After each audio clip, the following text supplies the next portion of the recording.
دا چې افراسیاب خټک د پاکستان یو سیاستوال دی، دا چې څه یې ویلي دي او کوم راز یې ښکاره کړی دی، دا په همدې ویډیو کې در سره شریکوو. د ویډیو کتو نه مخکې که تاسو زموږ چینل ته نوي راغلي یاست نو مهرباني وکړئ د ویډیو کتو نه مخکې زموږ چینل سبسکرایب کړئ.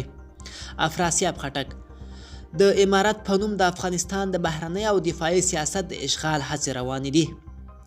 د پښتونخوا مخکښ پښتون سیاستوال افراسیاب خټک وایي د افغانانو قسم خوړلی دښمنانو هڅې پیل کړي چې د اسلامي امارت په نوم د افغانستان بهرني او دفاعي سیاست د انګلستان په څیر اشغال کړي.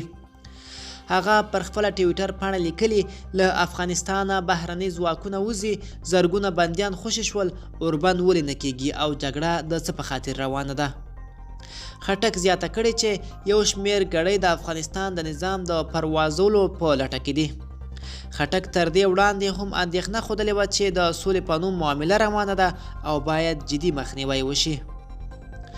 ملګرو، دا وه زموږ تازه ویډیو. د لا ښکلې ویډیوګانو لپاره زموږ ځواک ټي وي چینل سبسکرایب او تر بلې ویډیو ښه وخت.